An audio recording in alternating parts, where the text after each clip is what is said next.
దొంగ దొంగ దొంగ వదలకండి పట్టుకోండి వదలొద్దు దొంగ దొంగ పట్టుకోండి పట్టుకోండి దొంగ దొంగ ఏయ్ మర్యాద వదలొద్దు పట్టుకోండి చుట్టుముట్టండి త్వరగా రండి పట్టుకోండి పట్టుకోండి అదిగో అదిగో దొరికాడు దొరికాడు ఏయ్ రండి రండి పట్టుకోండి వదలండి రేయ్ నిన్నే ఇదిగో రేయ్ ఆగురా ఆగురా రేయ్ దొంగడా ఇటు ఇటు త్వరగా రండి రండి ఇదిగో అక్కడే ఉన్నాడు పట్టుకోవాలి రండి రండి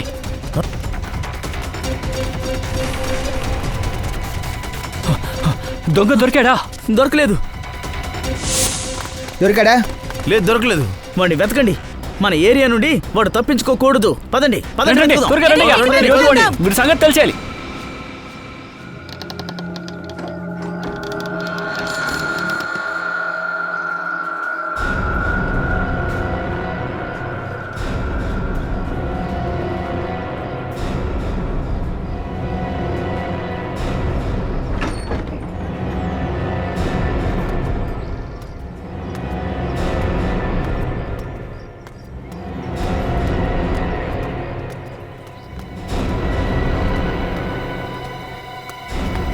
అదిగో అదిగో అక్కడ ఉన్నాడు.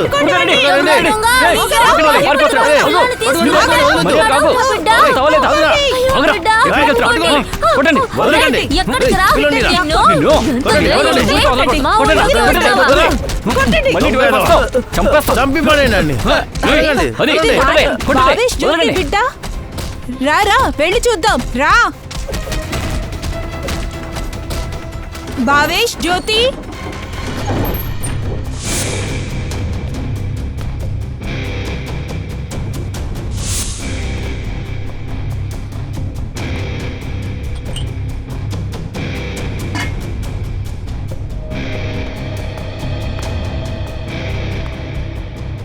నువ్వు వాళ్ళిద్దరిని హత్య చేసి ఆ పిల్లని తీసుకుని పారిపోతున్నావు కదా? సార్, నేను వాళ్ళని చంపేయలేదు సార్. నాకు తుపాకీతో కాల్చడం కూడా రాదు. నేను 2 రోజులుగా ఆకలితో ఉన్నాను సార్. పొద్దున ఒక ఇంట్లో అన్నం దొంగతనం చేశాను. అందుకే వీళ్ళందరూ నన్ను వెంట పడుతున్నారు. వీళ్ళ నుండి తప్పించుకోవడానికి ఈ ఇంట్లో దూరాను. వీడిని సర్చ్ చేశారా? అవును సార్, కానీ గన్ దొరకలేదు. షూట్ చేసిన శబ్దం ఎవరికైనా వినపడిందా? లేదు సార్, లేదు. పిల్లని తీసుకుని ఎందుకు పారిపోతున్నావు? సార్, వీళ్ళకి భయపడి పరిగెత్తుతూ నా దగ్గర ఉన్నది కింద పడేశాను. ఈ ఇంట్లోకి వచ్చి చూస్తే వీళ్ళు చనిపోయి ఉన్నారు. పక్కనే ఈ బిడ్డ ఏడుస్తూ ఉంది. ఈ బిడ్డను ఎత్తుకెళ్ళి అమ్మితే డబ్బులు వస్తాయని ఎత్తుకెళ్తున్నాను సార్, అంతే.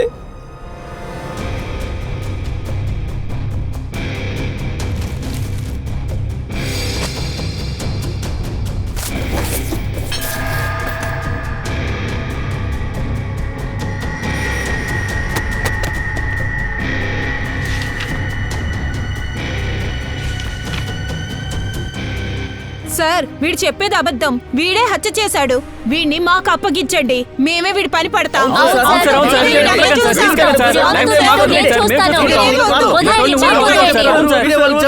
వీళ్ళు నన్ను చంపేస్తారు సార్. దయచేసి నన్ను క్షమించండి సార్. నువ్వు ఈ పాపని దొంగతనం చేయాలనుకున్నావు కదా, దానికైనా శిక్ష నేను వీళ్ళ దగ్గరే.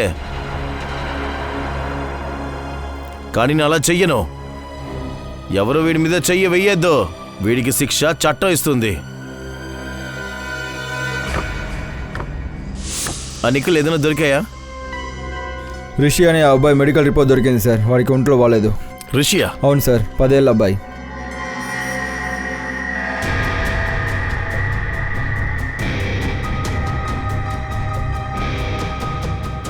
భావేష్.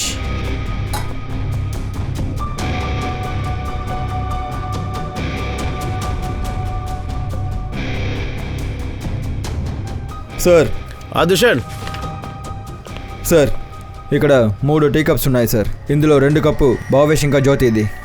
ఈ 3వ కప్ మన్ను అనే వ్యక్తిది సార్. ఎందుకంటే ఈ టిఫిన్లో భావేష్ అనే పేరు రాసింది, కానీ ఈ టిఫిన్లో మన్ను పేరు రాసింది. మన్ను. పిల్ల ఏడ్చే శబ్దం.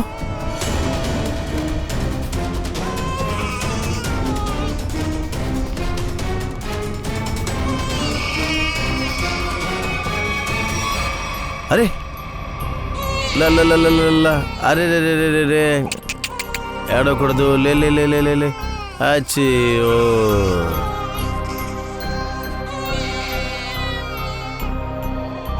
ఈ రిషి ఎవడు?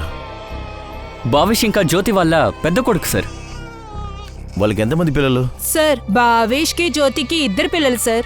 రిషి 10 ఏళ్ల బాబు హాస్పిటల్లో ఉన్నాడు. ఇంకా ఈ పాప రాణి. 2 పిల్లలేనా? అవును సార్. ఎందుకు? అలా అయితే ఈ బిడ్డ ఎవరిది?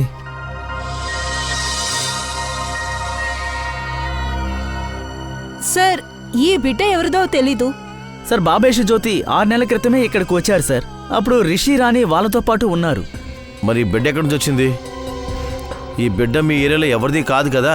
లేదు సార్, మా బిడ్డ కాదు సార్. ఇదేంటి కొత్త కథ? ఇంకా వీళ్ళతో పాటు ఎవరన్నా ఉంటున్నారా?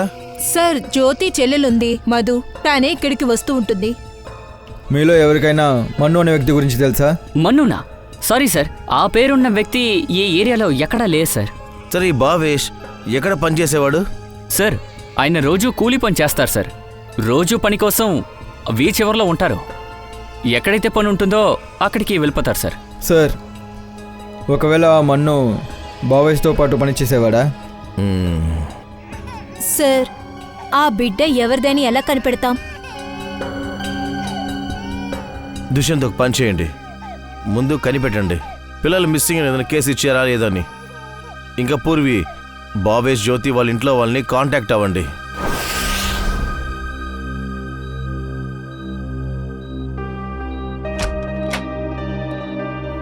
డాక్టర్ సార్ మేము సిఐడీస్.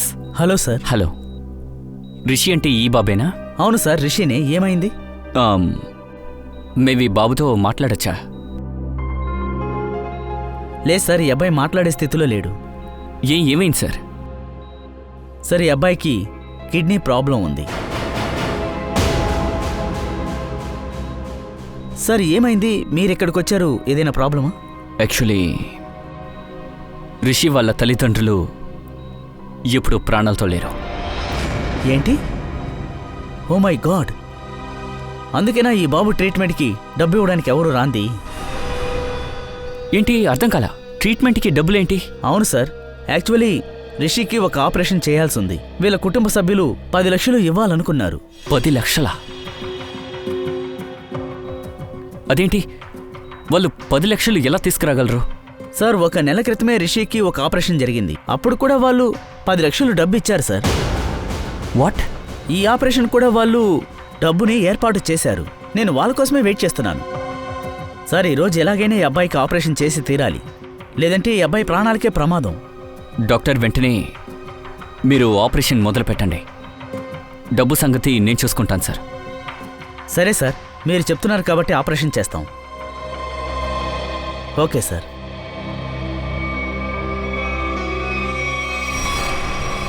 రిషి నువ్వేం దిగులు పడుకో, నీకేం కానివ్వను. సార్ ఒక విషయం అర్థం కాలా, ఆ భావేష్కి ఇంత పెద్ద అమౌంట్ ఎక్కడి నుంచి వచ్చి ఉంటుంది? అదే నాకు అర్థం కాలా. 20 లక్షలు. ఒకవేళ 20 లక్షలు వాళ్ళ దగ్గర ఉండుంటే మరి 10 లక్షలు ఎక్కడికి వెళ్ళుంటాయి? ఆ ఇంట్లో కూడా డబ్బు లేదు. లే ఏడవకు నాన్న, నిన్ను ఎవరేమన్నారు? ఏం చేశారు? చిట్టి తల్లి ఏడవకురా ప్లీజ్. ఇలా చూడు, నువ్వు ఏడ్చావంటే నేను ఏడవాల్సి వస్తుంది.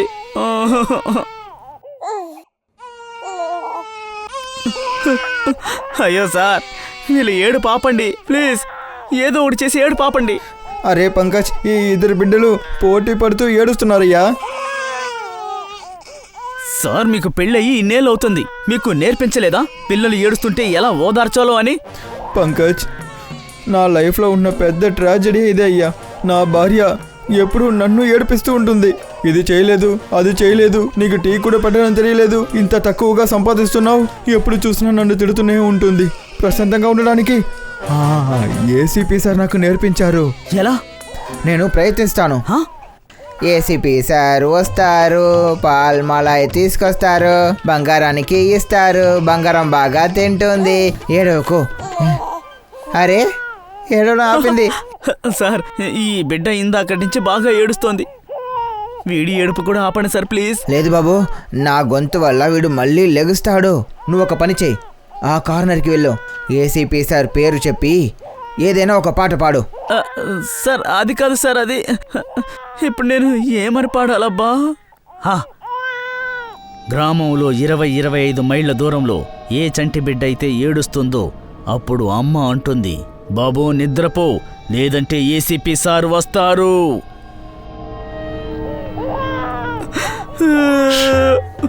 నువ్వెందుకు అడుస్తున్నావు బిడ్డ? సార్ ఈ పిల్లలిద్దరూ బాగా అల్లరి చేస్తున్నారు సార్. నేను ఏడుస్తే వీళ్ళు ఏడు పాపుతున్నారు. ఓహోరు దేవుడా. పంకజ్, బిడ్డని ఎవడైతే సరిగ్గా హ్యాండిల్ చేయగలడో వాడు ప్రపంచంలో దేన్నైనా హ్యాండిల్ చేయగలడు. అర్థమైందా? ఫ్రెండ్ని చూడు. సార్ రిషి ట్రీట్మెంట్కి మన ఆఫీస్లో పనిచేస్తున్న ప్రతి ఆఫీసరు సైన్ చేస్తామని చెప్పారు సార్. డబ్బులు పోగేయచ్చు. 10 లక్షలు ఇలా వచ్చేస్తాయ్యా. కానీ సార్ ఈ పిల్లలు కనపడలేదని ఎక్కడా ఎటువంటి రిపోర్టు లేదు సార్. ఒకవేళ ఈ పిల్లలు భావేష్, జ్యోతి వాళ్ళది అయి ఉండొచ్చు. పక్కన వాళ్ళకి తెలియకుండా ఉండొచ్చు కదా. సోలంకి ఫోన్ చేస్తున్నాడు. సోలంకి చెప్పు. అలాగా, ఓహో అయితే సరే. ఈ బిడ్డ భావేష్, జ్యోతికి అది కాదంట. DNA మ్యాచ్ అవ్వట్లేదంట. మరి ఆ బిడ్డ ఎవరిదై ఉంటుంది? పైగా భావిష్ ఇంట్లోకి ఎలా వెళ్ళింది? అభిజిత్, ఒకవేళ ఇలా ఉంటుందో, భావేష్ జ్యోతి తన బిడ్డ ఆపరేషన్ డబ్బు కోసం ఈ బిడ్డని ఎత్తుకొని వచ్చుంటారా? అలా అయితే సార్ ఈ పిల్ల ఏ హాస్పిటల్లో పుట్టిందో మనం ముందు కనిపెట్టాలి. ఒకవేళ అక్కడి నుంచి వాళ్ళ అమ్మ నాన్న గురించి డీటెయిల్స్ కూడా మనకు దక్కచ్చు. ఆ పాప పేరు తెలుసు, రాణి. ఆ బాబు కూడా ఏదైనా పేరు పెట్టాలి సార్. మైండ్లోకి ఒక మంచి పేరు వస్తుంది. ఏంటి సార్? పార్థ్. పార్థు చాలా మంచి పేరు సార్. పార్థ్. ఫ్రెడీ, నీ బిడ్డ ఎందుకు ఏడుస్తుంది? అరే సార్, మీరు వీడి పేరు చెప్పారు, వీడు ఏడుస్తున్నాడు. నేను వీడికి చెప్పాను మీరు పాలు మలాయి తీసుకొస్తారు అని. పాల్ మలాయ్ అంట. అది నా కోసం కాదు సార్, ఇతని కోసం. ఫెడీ సార్, నేను తీసుకొచ్చాను. అరే పూర్వి, నువ్వు మంచి పని చేసావు. పిల్లల్ని చేతిలోనే ఉంచి నాకు చెమట వస్తుంది. ఇవన్నీ నేను చూసుకుంటాను.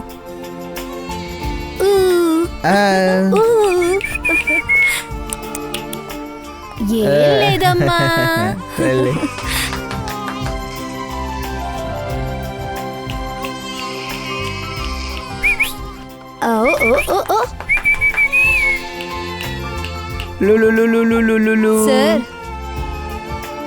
సార్ మీకు చెమట పట్టలేదు, బాబు సూసుకెళ్ళాడు. అరే బాబు, నిన్ను చేతుల్లో ఎత్తినందుకు మంచి బహుమతి ఇచ్చావు బాబు. పూర్వి, పిల్లలకి డైపర్లు మార్చే నువ్వు. ఇంకా ఫ్రెడీ, నువ్వు వెళ్ళి నీ షర్ట్ని మార్చుకురాపో. ఇది మన్ను డబ్బా, పేరు కూడా రాసింది కదా. మీ సైట్లో వదిలేసి వెళ్ళిపోయాడా? లేదు, మన్ను హత్య చేసిన చోట్ల వదిలేసి వెళ్ళారు. మన్ను హత్య చేశాడా? లేదు లేదు సార్. భావేష్ ఇంకా అతని భార్యని చంపారు. ఇంకా మన్ను ఆ సమయంలో వాళ్ళ ఇంట్లో ఉన్నారు. అయ్యో భగవంతుడా, అందుకనే భావేష్ ఈరోజు పనికి రాలేదా? ఆ మన్ను ఈరోజు పనికి వస్తాడా? లేదు సార్, వాడు ఇంకా 2-3 రోజులకి రారు. ఎందుకు? వాడికి ఏమైంది? వాడికి ఇంకా వాడు నిన్న ఊరికి వెళ్ళిపోయాడు సార్. ఎప్పుడు? నిన్న మధ్యాహ్నం నేను చూశాను సార్. లేదయ్యా, నాకు ముఖ్యమైన పని ఉంది, అర్జెంటుగా ఊరు వెళ్ళాలి. నేను తర్వాత వచ్చి కలుస్తాను. చెప్పేది వినవయ్యా, చెప్పేది విను. అది తర్వాత కలుస్తాను. తర్వాత నువ్వు బాధపడతావులే.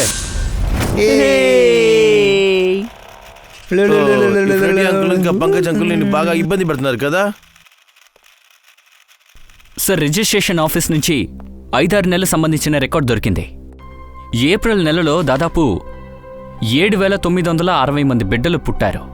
వీళ్ళలో 3,902 మగపిల్లలు సార్. ఓ, మరి వాళ్ళ కుటుంబానికి చెందిన వాళ్ళు? సార్ అన్ని బిడ్డలు తమ కుటుంబాలతో ఉన్నాయి, కానీ ఒక బిడ్డ మాత్రం లేదు సార్. ఎందువల్ల? సార్ అదేంటంటే పోయిన నెల వాళ్ళ తల్లిదండ్రులు కార్ యాక్సిడెంట్లో చనిపోయారు. వాళ్ళ బామ్మ ఉన్నారు, ఇప్పుడు ఆవిడ గురించి మాకేం తెలీదు. పైగా బిడ్డ కూడా కనిపించట్లేదు సార్. బిడ్డ కనిపించట్లేదు, బామ్మ కనిపించట్లేదు. అభిజిత్, ఒకవేళ ఈ బిడ్డ ఏంటుందా? ఆ బామ్మకి మనవడు.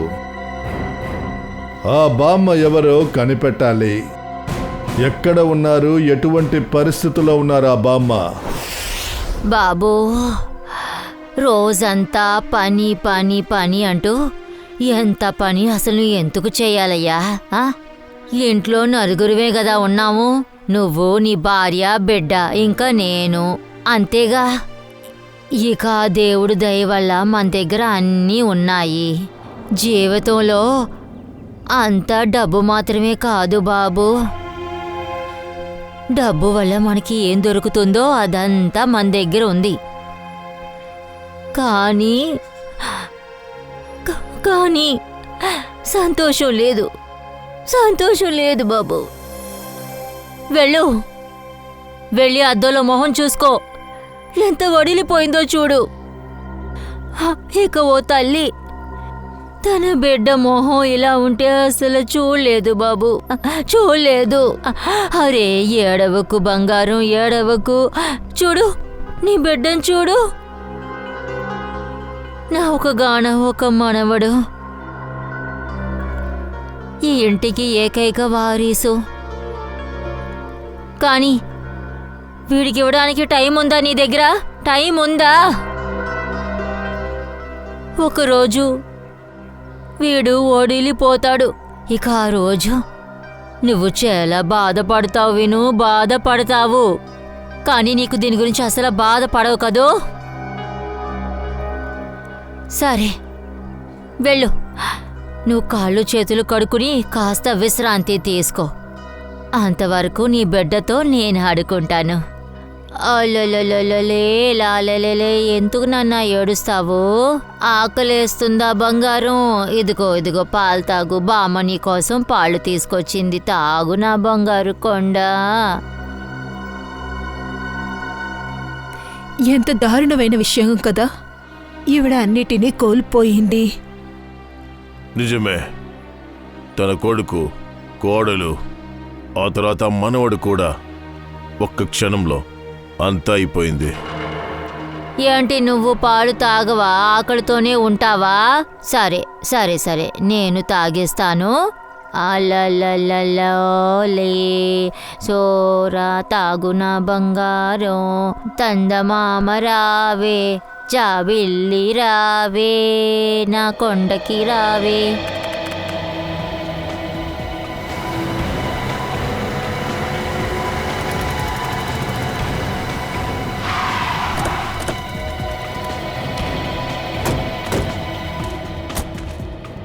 చర్రోలి గ్రామం ఇదే. మన్ను ఇల్లు ఎక్కడ ఉందని ఎవరిని అడుగుదాం.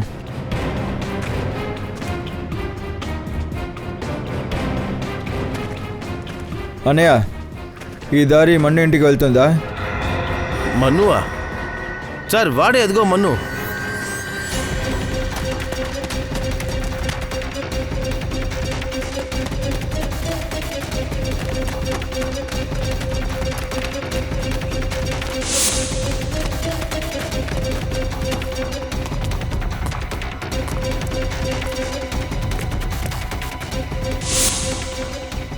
హంతకుడు ఎంత దూరం పరిగెత్తినా వాడికి ఈ లోకం చిన్నదైపోతుంది.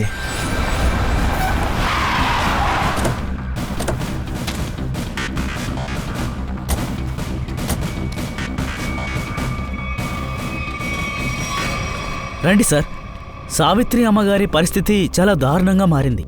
ఏదో కోల్పోయినట్టు ఫీల్ అవుతున్నారు. ఉన్నట్టుండి ఏడుస్తారు, ఉన్నట్టుండి గట్టిగా నవ్వుతారు. డాక్టర్స్కి చూపించారా మీరు? చూపించాం సార్, తనకేదో మానసిక వ్యాధి ఉన్నట్టుగా చెప్పారు. రండి సార్, రండి.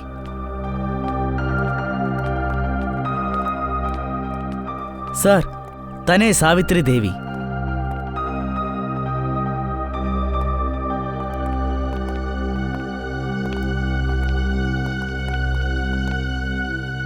సావిత్రి అమ్మ,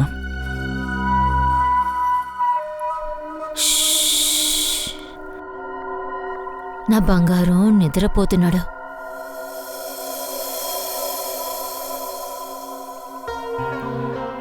నిదానంగా మాట్లాడండి. అదంతా సరే,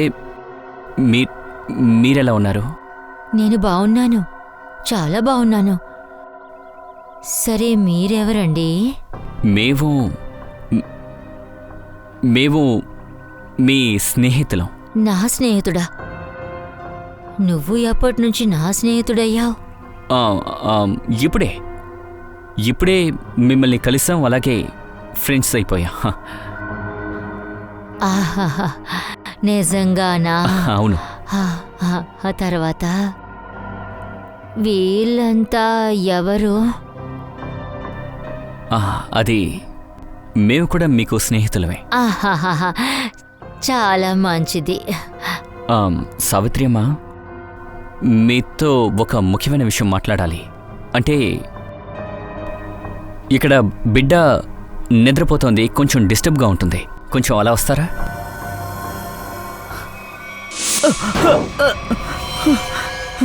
సార్, నేను భావేష్ తన భార్యని చంపలేదు సార్. ఇంకా 10 లక్షల గురించి కూడా నాకేం తెలియదు. నువ్వు అబద్ధం చెప్తున్నావు మన్ను. నువ్వు భావేష్ ఇంటికి వెళ్ళి వాళ్ళని చంపేశావు. ఆ తర్వాత అక్కడ నుండి 10 లక్షలు దొంగలించావు. తర్వాత నీ టిఫిన్ అక్కడే మర్చిపోయావు. నువ్వే హత్య చేసావు మన్ను, డబ్బులకి ఆశపడి. లేదు సార్, నేను ఒప్పుకుంటాను. నిన్న రాత్రి నేను వాళ్ళ ఇంటికి వెళ్ళాను. వాడు నా ప్రాణ స్నేహితుడు సార్. నిన్న వాడితో కలిసి ఒక టీ కూడా తాగాను. కానీ నా టిఫిన్ బాక్స్ వాడింట్లో మర్చిపోయి వచ్చేసాను. వచ్చే దారిలో గుర్తొచ్చింది. నేను ఆ టిఫిన్ బాక్స్ కోసమే మళ్ళీ తిరిగి వెళ్ళాను. వాళ్ళ ఇంటి దగ్గరికి వెళ్తూ ఉండగా గట్టిగా అరుపుల శబ్దం వినిపించింది. కిటికీ గుండా తొంగి చూశాను. లోపల ఒకడు గన్నతోటి భావేష్ని అతని భార్యని బెదిరిస్తూ ఉన్నాడు సార్. ఆ తర్వాత కాల్ చేశాడు సార్. నాకు భయం వేసి గట్టిగా అరిచాను సార్. సార్, అతను నన్ను చూశాడేమో అనుకున్నాను. నన్ను ఎక్కడ చంపేస్తాడో అని భయపడే అక్కడి నుంచి ఇక్కడికి వచ్చేసాను సార్. నువ్వు వాడి మొగం చూసావా? లేదు సార్, వాడు వెనక్కి తిరిగి ఉన్నాడు. నేను వాడిని చూడలేకపోయాను. మొహం కనిపించలేదు. ఇంత పెద్ద సంఘటన జరిగింది, కానీ సిఐడికి చెప్పాలని ఆలోచించలేదా? నీకు తెలుసు కదా, ఇది కూడా ఒక పెద్ద కుట్రే. ఇతన్ని బ్యూరోకి తీసుకెళ్ళండి. అది మీ మనవడు మా దగ్గర ఉన్నాడు. నా మనవడు నిద్రపోతున్నాడు.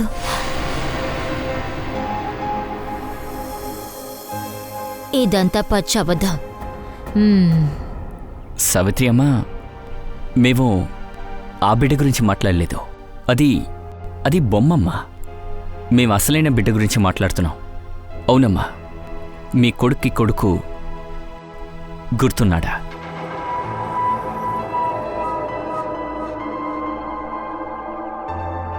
సావిత్రి అమ్మా, మీకు మీ కొడుకు గుర్తున్నాడుగా? మీ కొడుకు, మీ కోడలు, ఇంకా వాళ్ళ కొడుకు. మనవడు ఇప్పుడు 6 నెలల పిల్లాడు.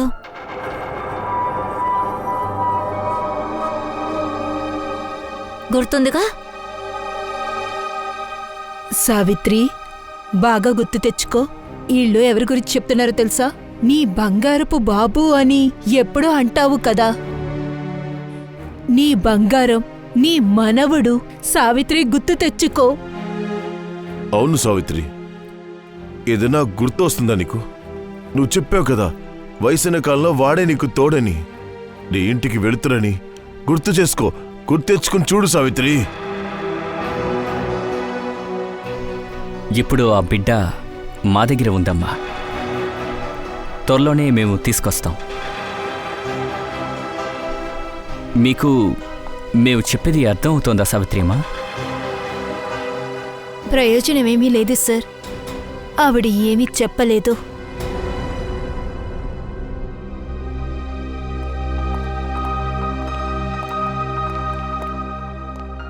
చూడండి, మాకు ముఖ్యంగా తెలియాల్సిన ఒక విషయం.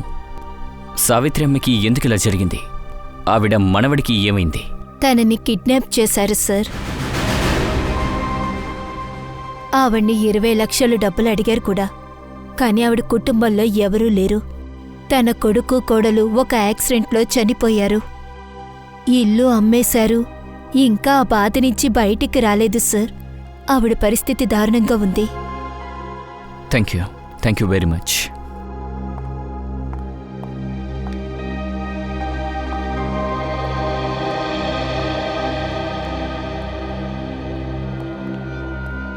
మనం సరిగ్గానే అనుమానించాం.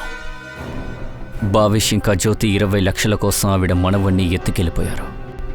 ఆ డబ్బులు పెట్టుకుని తమ కొడుకు రిషికి వైద్యం చేయించాలనుకున్నారు. Yes sir. కాకపోతే ఆ 10 లక్షలు ఎక్కడ సార్? ఆ డబ్బుల్ని ఎవరు తీసుకెళ్ళుంటారు? భావేష్ ఇంకా జ్యోతిని ఎవరు చంపారు? బుజ్జిరాణి, మమ్మల్ని వదిలి వెళ్ళిపోతున్నావా? మమ్మల్ని వదిలి వెళ్ళిపోతున్నావా? వీడి గుర్తు మనకి ఎప్పుడు ఉంటుంది సార్. ఇంకా వీడి లేకుండా వీడు కూడా బాగా ఒంటరి అయిపోతాడు సార్. హా, కొద్ది రోజుల్లోనే ఇద్దరు కలిసిపోయారు. పంపించినా పర్వాలేదు, తరచూ మనం వెళ్ళి కలుద్దాం. వీళ్ళ పంకజ్ ఇంకా ఫ్రెడ్డి అంకుల్ని మనం తీసుకెళ్దాం. అయ్యో సార్, మా అక్కని బావని ఎవరు చంపారు? నేను మోసపోయాను, నన్ను మోసం చేశారు. అయ్యో, ఎవరో చెప్పండి, ప్రాణాలతో వదిలిపెట్టను. ప్రశాంతంగా ఉండండి. హంతకుడిని మేము వెతుకుతున్నాం, మీరు ఓర్పుగా ఉండండి. ఎలా సార్ అరవకుండా ఉంటాను? ఈ పాటికి హంతకుల్ని కనిపెట్టారేమో అని అనుకున్నానుగా. మరి నన్నెందుకు మీరు ఇక్కడికి రమ్మన్నారు? ఇలా చూడండి, ఈ పాపని మీకు అప్పగిద్దామని మిమ్మల్ని ఇక్కడికి రమ్మన్నాం. ఏ, నేనేం చేయను ఈ బిడ్డతో? అరే, పిల్ల వాళ్ళ అమ్మా నాన్న చనిపోయారు, నువ్వు వాళ్ళ అక్క కూతురు, నువ్వు తనకు పిన్ని అవుతావు. నువ్వు తప్ప ఈ పిల్లలకి ఎవరు ఆదరణ ఇచ్చేది? అరే, ఎవరు పిన్ని, ఎవరు అక్క కూతురు? నేను రిషికే పిన్ని, అది వాళ్ళ సొంత కొడుకు. ఇప్పుడు హాస్పిటల్లో అనాథగా ఉంటున్నాడు. మరి ఆ రాణి? ఇది భావేష్ చెల్లెల కొడుకు. ఇది పుట్టగానే అది చచ్చిపోయింది. భావేష్ ఇంకా జ్యోతి ఆ బిడ్డని పెంచారు. భావేష్ చెల్లెలు కూతురా? అవును సార్. అయితే మీరు ఈ బిడ్డకి బంధువులు, మరి మీరు తప్ప ఈ బిడ్డని ఇంకెవరు చూసుకుంటారు? అరే ఊరుకోండి సార్, ఇప్పుడు ఉండే రేటులకి సొంత బిడ్డల్నే మనం పెంచుకోలేకపోతున్నాము, ఇంకొకరి బిడ్డల్ని ఎలా పెంచుతాం? ఆ బిడ్డని తీసుకెళ్ళకూడదని మీరు సాకులు చెప్పట్లేదుగా? అరే ఏంటి సార్ మీరు, నేనెందుకు అబద్ధం చెప్పాలి? నా మాటపై మీకు నమ్మకం లేకపోతే గ్రీన్ రోడ్ హాస్పిటల్కి వెళ్ళి మీరే అడిగి చూడండి. ఏప్రిల్ 24వ తారీఖే బిడ్డ పుట్టింది. ఒక నిమిషం. ఏప్రిల్ 24వ తారీఖా? ఏప్రిల్ 24న గ్రీన్ రూట్ ఆసుపత్రిలో పార్దు కూడా పుట్టాడుగా, 6 నెలలకి ముందు. ఇదే ఎవరు? అది కాదు, అది మీకు సంబంధించిన విషయం కాదు. చూడండి సార్, మళ్ళీ ఇక్కడికి పిలిపించి ఇబ్బంది పెట్టకండి. ఈ బిడ్డని ఏం చేయాలో మీరే చూసుకోండి. ఇక నేను వెళ్తాను. అరే వినండి. ఏంటి సార్ ఇది? ఎలాంటి మనుషులు ఉన్నారు చూడండి సమాజంలో. ఇంత స్వార్థంగా కూడా ఉంటారా? ఇదే నిజం దయా, ఇదే నిజం. సార్, ఇదెలా సాధ్యమవుతుంది? ఈ 2 పిల్లలు ఒకే రోజు ఒకే హాస్పిటల్లో పుట్టారు. ఒకే రోజున ఒకే హాస్పిటల్లో 2 పిల్లలు ఒకేసారి పుట్టారు. అయితే ఆ తారీఖున ఖచ్చితంగా హాస్పిటల్లో ఏదో జరిగింది. ఏం జరుగుంటుంది? అది కనిపెట్టి తీరాలి. Green route hospital. ఈ సంవత్సరం ఏప్రిల్ 24వ తారీఖు కాంతా పూజ 2 లేడీస్ పిల్లల్ని కన్నారు ఇదే హాస్పిటల్లో. మాకు వాళ్ళ ఫుల్ డీటెయిల్స్ కావాలి. ఏ విషయం సార్? అందులో ఒక పిల్ల కిడ్నాప్ అయింది. ఒక్క నిమిషం సార్. అవును సార్, కాంతాకి పుట్టింది ఓ అమ్మాయే, పూజాకి పుట్టింది ఓ అబ్బాయి. పూజ మిస్టర్ అనుజ్ భార్య. ఇంకా కాంతా హస్బెండ్ పేరేమో లేదు, మిస్టర్ భావేషే ఆవిడ గార్డియన్. లేదు సార్, ఒకరు డెలివరీ ఏమో జనరల్ వార్డు, ఇంకోటేమో డీలక్స్. Okay, thank you.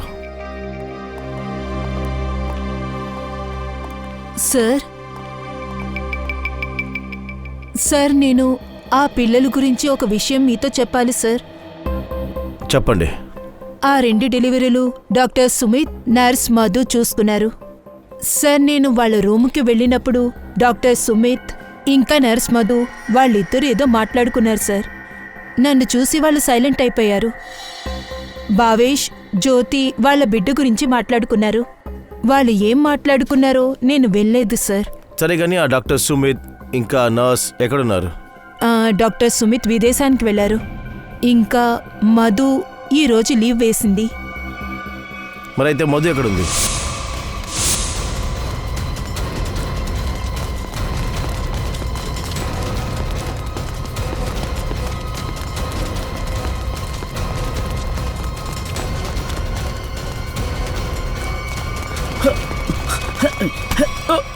చాలు చాలు చాలు ఇక చాలే. సార్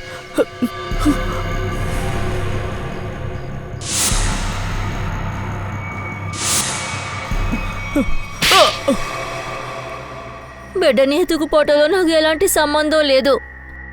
6 నెలల క్రితం నేను ఆ బిడ్డని మార్చిపెట్టానంతే. వాళ్ళిద్దరూ పుట్టినప్పుడు గ్రీన్ రోడ్ హాస్పిటల్లో నాకు ఇది తప్పితే ఇంకేమీ తెలీదు సార్. ఎందుకు బిడ్డని మార్చావు? భావేష్ చెప్పారు ఆయన చెల్లెల బిడ్డని ఒక ధనవంతుల బిడ్డతో మార్చమన్నారంతే. తర్వాత అన్నారు ఈ విషయం ఎవరికి తెలియకూడదు అని. దానికి డబ్బు గల వాళ్ళు నాకు డబ్బులు కూడా ఇచ్చారు. ఒక నిమిషం. భావేష్ చెల్లెలికి పుట్టింది ఆడబిడ్డే కదా, అదే ఆ రాణి? లేదు సార్, దానికి పుట్టింది ఓ అబ్బాయి. ఆ డబ్బులు ఉన్న వాళ్ళకి ఒక అమ్మాయి పుట్టింది. ఆ ధనవంతుల కుటుంబానికి ఒక వారసుడు కావాలి. దానికి భావేష్ చెల్లెల బిడ్డని తన బిడ్డలా తీసుకెళ్లారు. బావేష్ చెల్లి చనిపోయిందా? కానీ బావేష్ డబ్బు గలంటే అమ్మాయిని తీసుకెళ్ళిపోయాడా? ఏమంటున్నావు నువ్వు? అవును సార్. ధనవంతుల కుటుంబానికి కావాల్సి వచ్చింది ఒక అబ్బాయి, ఒక వారసుడు. తర్వాత భావేష్కి తన యొక్క కొడుకుకి వైద్యం చేయించడానికి కావలసి వచ్చింది డబ్బు, 20 లక్షల రూపాయల డబ్బు. ఇద్దరు పిల్లల్ని మార్చుకున్నారు. ఆ తర్వాత స్వార్థాన్ని నెరవేర్చుకున్నారు. ఇకపోతే ఆ ధనిరామ్, ఆయనతో ఏంటి శత్రుత్వం నీకు?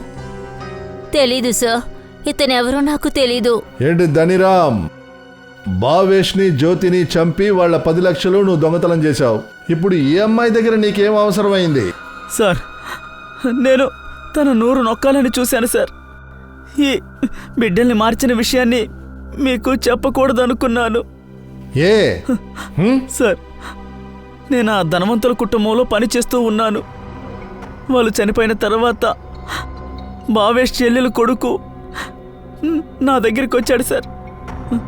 నేను ఆ అబ్బాయిని తీసుకొని భావేష్ దగ్గరికి వెళ్ళాను. ఆ పిల్లాన్ని భావేష్కి ఇచ్చేసి తన దగ్గర 20 లక్షలు తీసుకుందాం అనుకున్నాను. కానీ సార్ ఆ భావేష్ ఆ బిడ్డను తీసుకోవడానికి సిద్ధంగా లేడు సార్. ఆ 20 లక్షలు కూడా ఇవ్వను అనేశాడు. ఆ భార్యాభర్తలిద్దరూ నన్ను బెదిరించడం మొదలుపెట్టారు. వాళ్ళు ఈ నిజాన్ని అందరికీ చెప్పేస్తామన్నారు.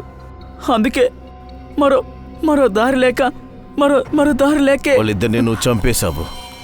ఇంకా ఆ పిల్లని ఇంట్లో వదిలేసి ఇంట్లో ఉన్న 10 లక్షల డబ్బుల్ని తీసుకెళ్ళిపోయావు. ఎక్కడా డబ్బు? సార్ నేను ఉప్పు తిన్నందుకు విశ్వాసంగా ఉన్నాను. నా దగ్గర డబ్బు లేదు సార్, నిజంగా లేదు సార్. ధనిరామ్, ధనవంతుల జంట చచ్చిపోయింది. ఇంకెవరి ఉప్పు తిన్నావు? ఎవరికి ఆ డబ్బు ఇచ్చావు?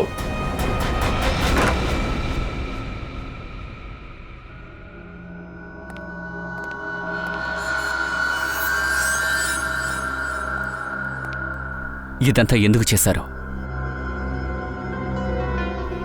చూడండి, మాకు నిజం తెలిసిపోయింది. ఇలా మౌనంగా ఉండడం వల్ల ఉపయోగం లేదు. మాకర్థమైంది, ఈ వయసులో బతకడానికి బాగా కష్టపడాలి. ఎవరు చేసినా తప్పే కదా. ఈ వయసులో మీరు చాలా హాయిగా బతకాలండి. కానీ మీరు చేసిన ఈ పని మీకు శిక్ష ఖచ్చితంగా పడుతుంది. నేరం చేయడానికి ముందే ఆలోచించాలి. కానీ ఇప్పుడు నేరం చేసిన తర్వాత ఆలోచించే ఉపయోగం లేదు. మీరు వెంటనే మాతో రావాల్సిందే.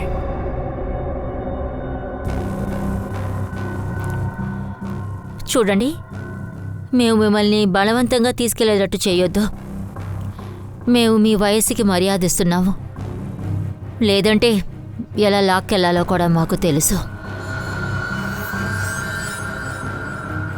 శ్రేయ, సావిత్రి అమ్మా, సావిత్రి అమ్మా,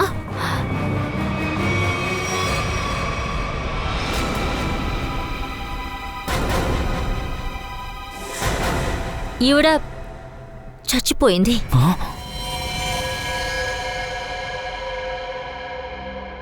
సార్ అక్కడేదో ఉంది సార్.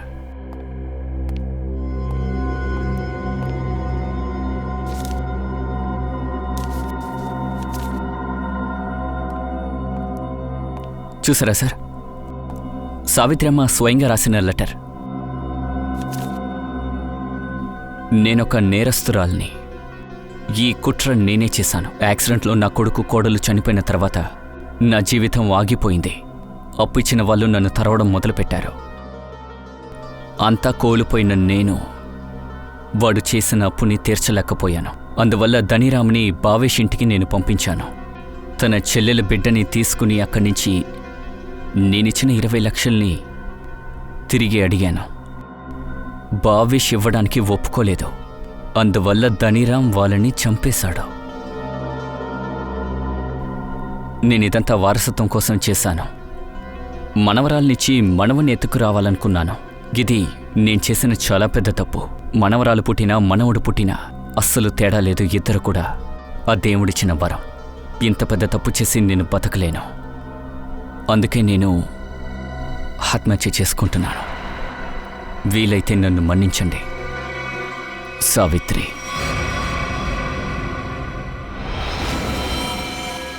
ఈమెకి జరిగింది చాలా దారుణం సార్. ఇక్కడ చాలామందికి దారుణాలు జరుగుతున్నాయి విక్రమ్. అలా అని వాళ్ళు తప్పులు చేయాల్సిన అవసరం లేదు కదా. ఇక్కడ అన్నిటికంటే పెద్ద తప్పు ఆత్మహత్య చేసుకోవడం.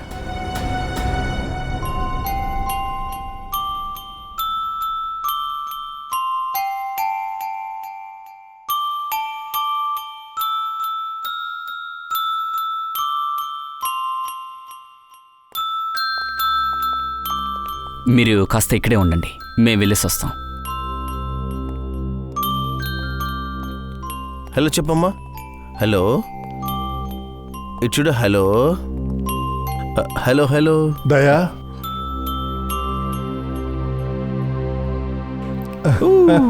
దయా, అదేంటంటే ఎన్జిఓ నుంచి మనుషులు వచ్చారు. సో సార్, ఒక చిన్న రిక్వెస్ట్ సార్. అది మాకు తెలుసు. ఈ బిడ్డని నువ్వే తీసుకెళ్ళి దేబెట్టాలనుకుంటున్నావు కదా. బిడ్డని తీసుకువెళ్ళడానికి నీతో పాటు మేము వస్తాం. లేదు, అది కాదు సార్ విషయం. సార్ నాకు దయా, కాస్త ఆలోచించుకో. బిడ్డని నా దగ్గర ఉంచుకుందాం అనుకుంటున్నా. రోజు తనతో ఆడుకుందామని అనుకుంటున్నా. చూడొచ్చు, కానీ వాళ్ళని మనం సరిగ్గా పెంచలేమయ్యా. ఈ బిడ్డ ఎన్జిఓకి వెళ్తే అక్కడ ఉన్న పిల్లలతో బాగా పెరుగుద్ది కదా, చదువుకుంటుంది కూడా కదా. ఈ బిడ్డ ఫ్యూచర్ కూడా మనం ఆలోచించాలి కదా.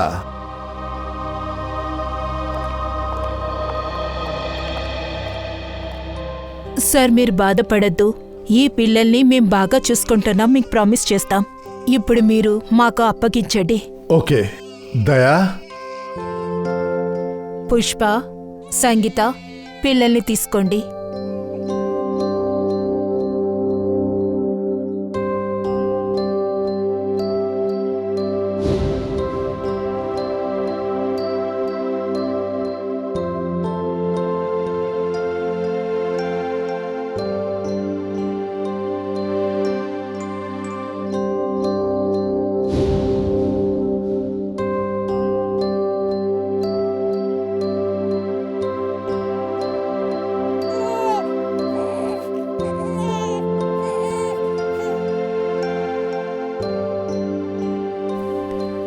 సార్, రిషిని కూడా మేము తీసుకోవడానికి సిద్ధంగా ఉన్నాం. తన వసతులన్నీ మేమే చూసుకుంటాం. నాకు తెలుసమ్మా, కానీ రిషి వైద్యం ఖర్చులన్నీ కూడా సిఐడిఏ చూసుకుంటుంది. Okay okay, thank you. Thank you.